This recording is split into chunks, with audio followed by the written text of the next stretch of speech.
Hey gang, Voltie here, back with another deck tech. Today is going to be the last in my series of Nadu decks that I've built since the card's released. Today is going to be Bant, and this is going to be the most creature-focused version.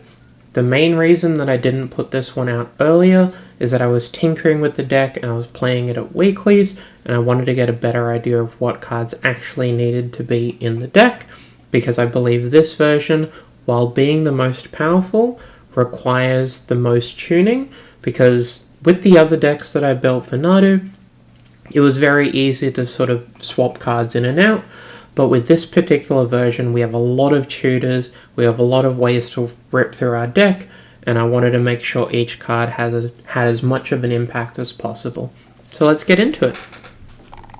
First things first, we have two Planeswalkers. We have Teferi Time Raveler to protect our combo, as well as a general interactive piece. And then we have Grist the Hunger Tide.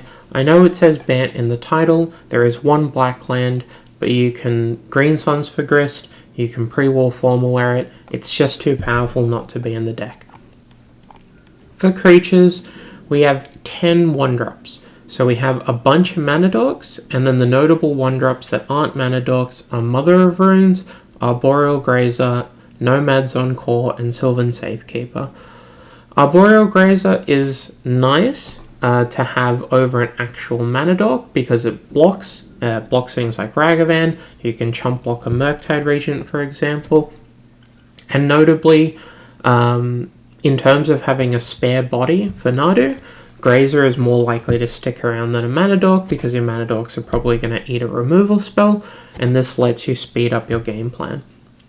Mother of Runes, not much to be said. Card is very, very powerful, but because we're playing a creature-based combo deck, she has even more text than normal.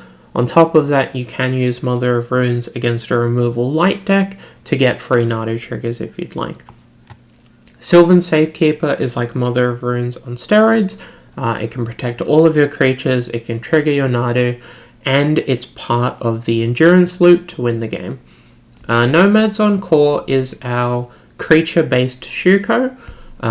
Being 1 mana rather than any of the other Encores, like the 2 mana one and the 3 mana one, makes it the easiest to tutor for and play on the same turn. And I do believe that you kind of need one of these effects in the deck. I think Bristly Bill is too narrow, and so I think if you're trying to Nadu people, Nomads is the way to go. For 2-drops, we have Coiling Oracle and Ice Fang as our generic 2-drop bodies. They eat a Clamp well, they get bestowed with Springheart and Tuco well, and they give you spare bodies for some of the other synergies. Fiend Artisan is a creature tutor. We do have a lot of spare bodies to feed into it, and we can go get our Nadu to win the game. Springheart and Tuco is obviously in the deck because we have a Nadu, and on the one hand, it is part of the full combo, and it is important to make sure that it doesn't get exiled if possible. However, you can also just bestow it onto a small creature for value, and you can start ripping through your deck. The last 2-drop is Stoneforge Mystic.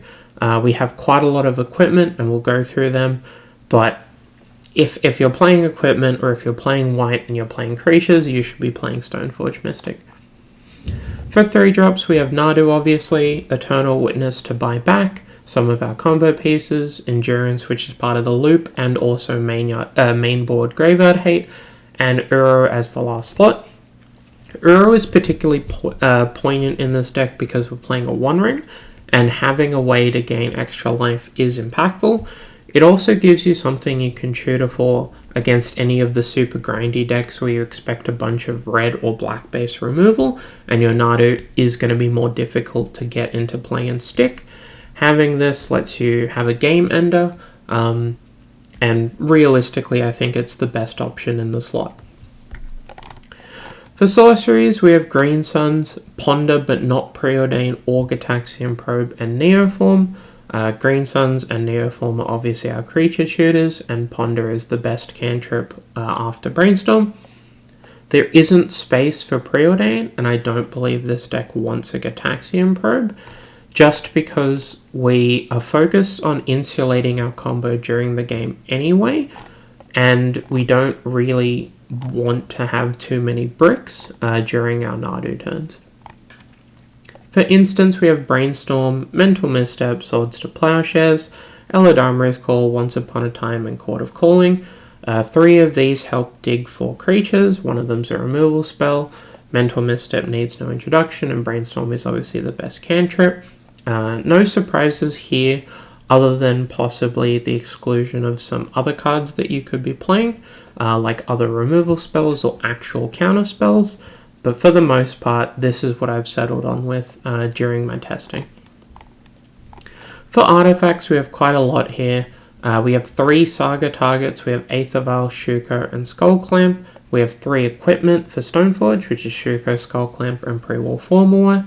And then we have 2 generically powerful artifacts. So Birthing Pod, obviously, we're a creature deck. We have lots of ways to tutor. Birthing Pod is going to be the best one, especially to use all of the spare bodies that we have, like Coiling Oracle. And then the One Ring is busted. There's a spare point in the deck, and you can honestly play something else in the slot if you want. But in terms of actual raw power, this card is pretty close to unmatched. Lastly, we have Opposition. Now, this is going to be a card that some of the newer players won't know, and anyone who doesn't play a lot of Vintage Cube might not know about. But basically, it's a 4-mana enchantment that says you can tap one of your creatures to tap an artifact, creature, or land. The most common play patterns is to spend your mana dorks to fog your opponent's creatures. So you can tap down a Psychic Frog, they don't get to draw a card, they don't get to hit you for a bunch of mana. Once you obtain a critical mass of creatures, you can start tapping all of your opponent's lands and stop them from being able to cast spells at all. And then the kicker is that if you have any spare creatures left over, or if the board is in a weird stall position where you don't need to be tapping the lands, you can also use Opposition to tap an untapped creature you have, and then target that same creature, and that'll give you a Nadu trigger. So in a spot of desperation, you can go end step, tap your lands, untap you probably can't interact with me, start ripping through the deck and try to win the game. For lands, we have quite a few utility lands that I'll go through. We have a Boseiju, which is very simple, a Dryad Arbor, which helps with our Green Sun Zenith and our Court of Calling, Field of the Dead, which is part of our Nadu combo loop, so it gives you extra creatures, which gives you extra Nadu triggers, so you can go infinite. We have a Karakas, which is one of our points. Karakas in this deck in particular can protect your Nadu from a removal spell, and also give you a trigger in the process. So it's very, very powerful in this deck, and I think this one should probably not get cut if you're looking to adjust the points. Odawara is in the deck as well. This is a general purpose spell, but it can also reset your One Ring, and that's something to keep in mind. You usually do end up with a bunch of spare mana, and we do have quite a few legendary creatures that can make this cost less. Lastly, we have Urza Saga. As mentioned, we have 3 Saga targets in the main deck, which is Aethervial, Shuko, and Skullclamp.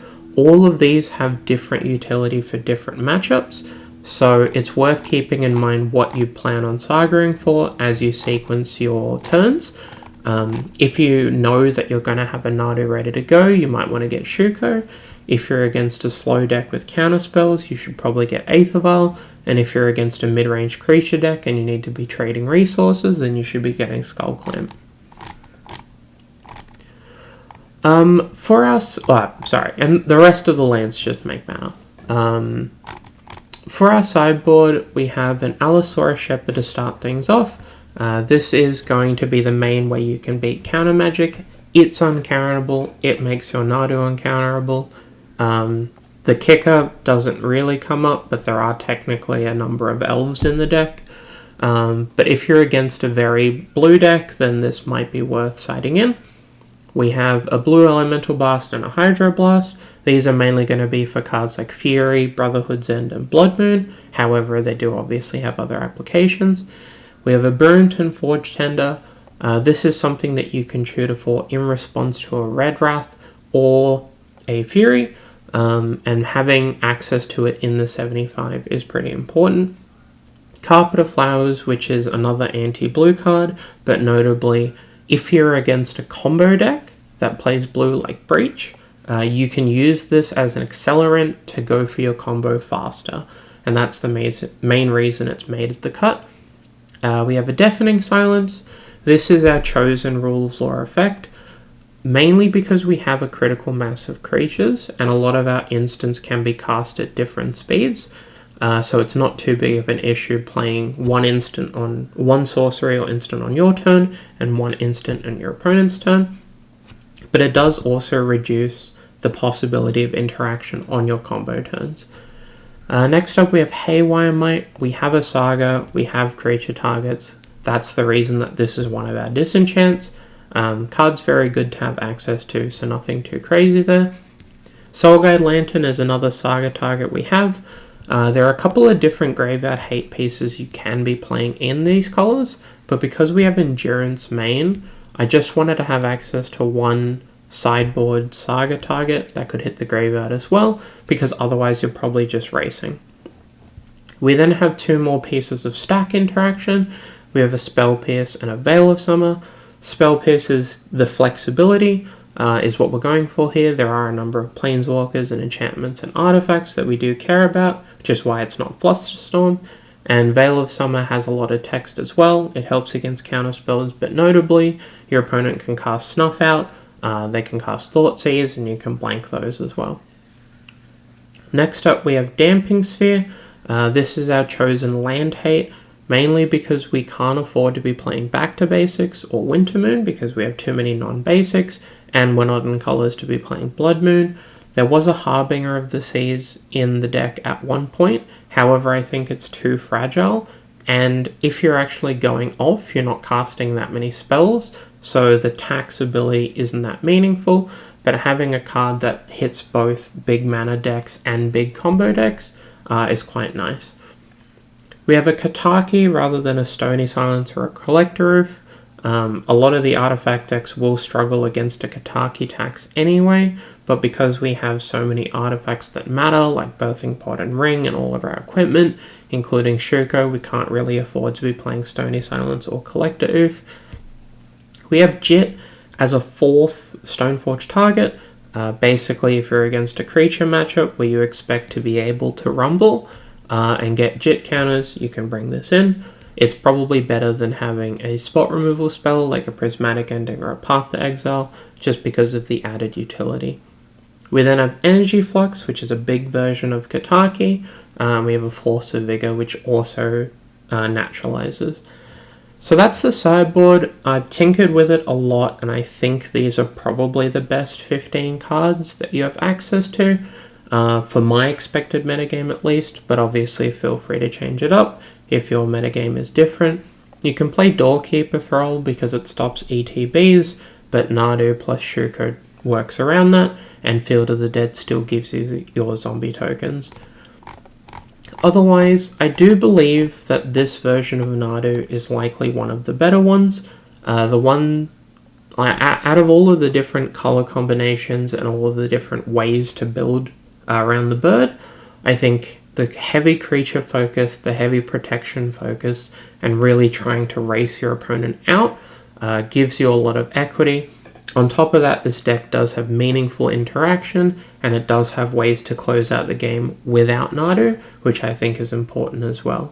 But otherwise, if you like, feel free to build this deck and play it at a weekly. I believe I'm currently 6-0-1 with this deck at weeklies, which is pretty good. A lot of the issues that I've had with the deck are in terms of mechanically dense turns and a lot of different game actions. But if you practice and speed up, this is certainly a tournament viable deck. As always, deck list will be in the link below. This video was brought to you with the help and support of my patrons and donors. If you'd like to support me and my content and see your name up here on screen, you can click the link below. If you like the content, please do consider subscribing. It helps out a ton, it's free, and you'll be notified of upcoming videos. Otherwise, leave a like if you like the video, and I'll catch you next time.